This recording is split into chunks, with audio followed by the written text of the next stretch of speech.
आप देख रहे हैं योर मनी। समीर शाह हमारे साथ बने हुए हैं। बात करते हैं कुछ और क्वेश्चंस की। प्रताप कुमार मथान हमारे साथ कनेक्टेड हैं ओडिशा से। प्रताप जी नमस्कार, बताइए क्या सवाल है आपका। मैम मेरा 11 फंड में डिसाइड कर रहा हूँ मैम, तो फंड में सही चुना या पर कुछ कम होगा और कितना कर्पस एक जुटा हो पाएगा इसलिए। ओके, तो 11,500 की आपकी SIP चल रही है। अभी आपने शुरू की है कि ये SIP? मैम हो गया मैम, एक फंड में 10,000 हो गया, 1 लाख ओके हो गया। ओके, तो आपको यहाँ पर समय हो चुका है। कितना इकट्ठा हुआ है आपका पोर्टफोलियो की वैल्यू और बताइए प्लीज। मैम मेरा 1,22,000। ओके, 1,22,000 पोर्टफोलियो की वैल्यू है। 12 ईयर्स का होराइजन है। 11,500 की SIP है। फंड्स कौन से हैं? काफ़ी सारे फंड्स हैं। 11,500 के SIP के हिसाब से लिस्ट लंबी है।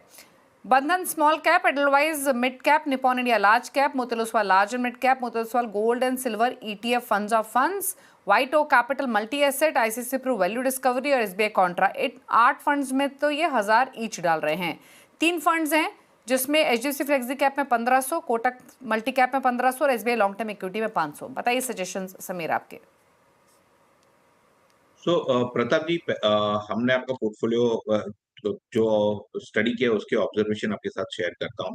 पहली चीज, आपके पोर्टफोलियो में 11 स्कीम है। आमतौर पे 11,000 की SIP आप 3 या 4 स्कीम में करते हैं तो आपको पोर्टफोलियो में अच्छा रिटर्न जनरेट करने का चांसेस बढ़ जाता है। इसे हम ओवर डाइवर्सिफिकेशन कहते हैं और कहीं ना कहीं ये आपके रिटर्न पे इम्पैक्ट डालेगा। तो सुझाव पहला ये रहेगा, आप अपने पोर्टफोलियो में नंबर ऑफ स्कीम रिड्यूस करें। दूसरा, आपके पोर्टफोलियो में आपने एक ELSS फंड लिया है, वो है SBI long term equity capital, जिसमें आप 500 रुपए का SIP कर रहे हैं। अगर आप अपना रिटर्न नए टैक्स रेजिम में फाइल करने वाले हैं तो सुझाव ये रहेगा कि आप ये SIP को बंद करें और ये अमाउंट आप अपने एग्जिस्टिंग फ्लेक्सी कैप फंड में आप डाइवर्ट कर सकते हैं।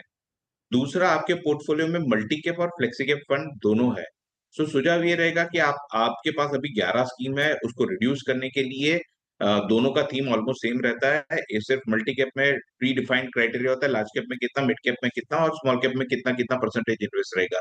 जबकि फ्लेक्सी कैप में तीनों तीन कैटेगरी में इन्वेस्ट होता है, बट यहाँ पे फंड मैनेजर के पास एडिशनल पावर रहता है, जिसके हिसाब से वो जब भी उसको लगे कि लार्ज कैप में एक्सपोजर बढ़ाना है बढ़ा सकते हैं, और जहां उनको लगे कि स्मॉल कैप मिड कैप में बढ़ाना है तो वो उनके पास फ्लेक्सिबिलिटी रहती है।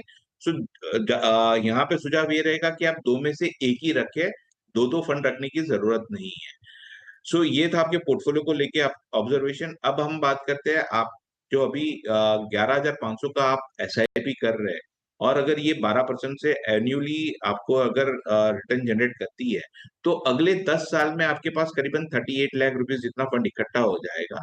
बट अगर आप एक स्मॉल ट्विक करते हैं, अगर अपनी SIP को हर साल 10% से बढ़ाते हैं तो ये अमाउंट बढ़ के 58 लाख तक हो सकती है। तो सुझाव ये रहेगा कि आप हर साल अपने SIP में थोड़ी 10% से अगर आप अपनी SIP बढ़ा सकते हैं तो it is really well and good. आप अपने वेल्थ क्रिएशन के एस्पेक्ट से थोड़ा ज्यादा वेल्थ इकट्ठा कर पाएंगे। ओके, चलिए, तो ये रही सलाह आपके लिए। 37 लाख के आसपास का कॉर्पस आप एक्सपेक्ट करें 10 सालों में। अगर आप थोड़ा थोड़ा भी स्टेप अप करेंगे हर साल तो 58-60 लाख के आसपास इकट्ठा कर लेंगे। और बड़ा पोर्टफोलियो है, जैसे हमने शुरुआत में भी कहा था, छोटा कीजिए। 6 से 7 फंड्स ही काफ़ी हैं। मैक्सिमम नंबर ऑफ फंड्स होने चाहिए ये एक हर इन्वेस्टर्स के पोर्टफोलियो में। और इसीलिए आपको एक कुछ और सजेशंस भी दिए गए हैं। फ्लेक्सी कैप फंड में आप निवेश बढ़ाएं, मल्टी कैप फंड से आपको निकलने की सलाह दी गई है। और ELSS में आपका जो एक्सपोजर है, अगर आपके पास न्यू टैक्स रिजीम है तो आप ELSS में SIP रोक सकते हैं। तो ये आप बदलाव कीजिए अपने पोर्टफोलियो में। अंशु से बात करते हैं, अंशु सहगल से। अंशु नमस्कार, पूछिए अपना सवाल। मैम ये सही है जो अभी क्वेश्चन दिया था, ये सारा जो हमने पोर्टफोलियो का सारा दिया था। ओके, आपने बताया, आपकी जो डिटेल्स हमारे पास है उसमें सवाल ये है आपका कि आपका सारा इन्वेस्टमेंट लमसम है, SIP नहीं है, करेक्ट? हाँ जी मैम। और 10 साल में आपका 75 लाख का लक्ष्य है। Yes ma'am.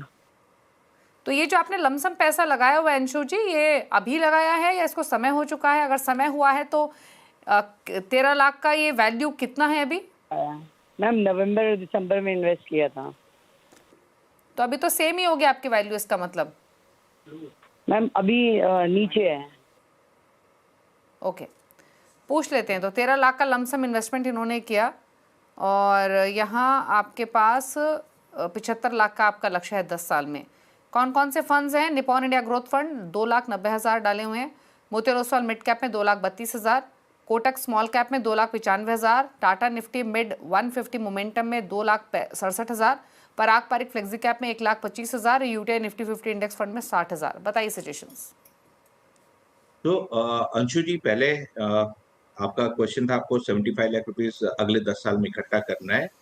अगर हम आपका करंट पोर्टफोलियो आपने जो अभी निवेश किया है, अगर ये 12% से एवरेज आपका रिटर्न जनरेट करता है, तो अगले 10 साल में ये आपका पोर्टफोलियो का वैल्यू करीबन 40 लाख के करीब पहुंचता है।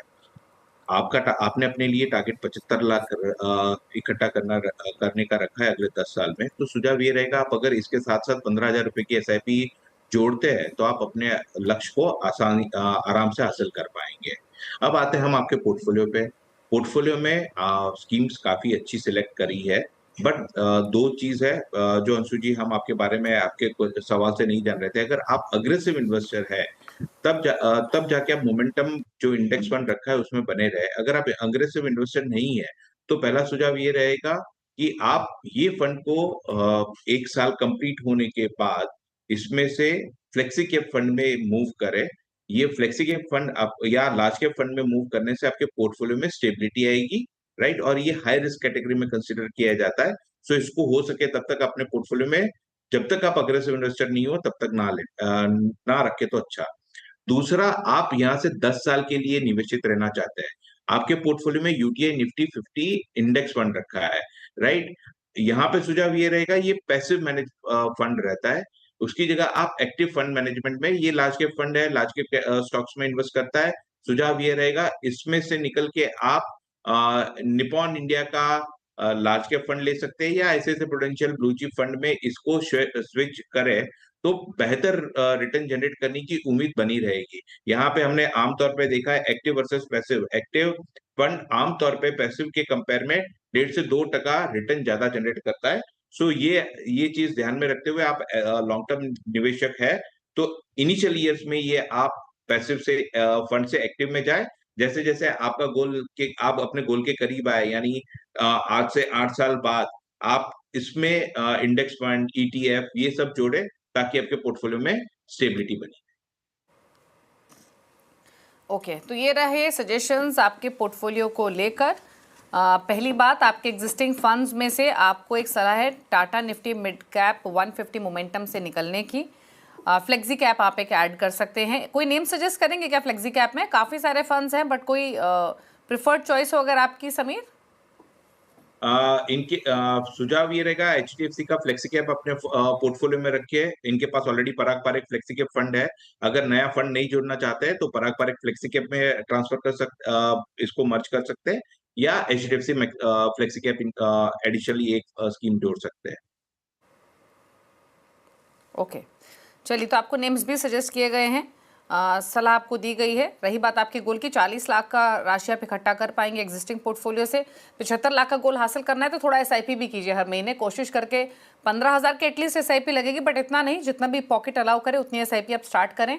धीरे धीरे SIP को बढ़ाएं ताकि अपने गोल को आप हासिल कर ले। चलिए, तो सवाल तो इतने शामिल करेंगे। पूछ लेते हैं समीर के टॉप 4 फंड्स। समीर बताइए। तो दीपाली जी, पहला हमारी ओर से सुझाव रहेगा Nippon India large cap fund, दूसरा ICICI prudential value discovery fund, तीसरा एक्सिस का स्मॉल कैप फंड और चौथा HDFC flexi cap fund. Okay, चलिए, शुक्रिया आपका समीर शो में आने के लिए और अपनी चॉइसेस भी बताने के लिए। नोट कर लीजिए चॉइसेस जो आपकी स्क्रीन पर हैं, जो समीर ने भी रेकमेंड करी। इसी के साथ यौमनी में तो इतना ही। ब्रेक के उस पार भी खबरें जारी हैं। नमस्कार।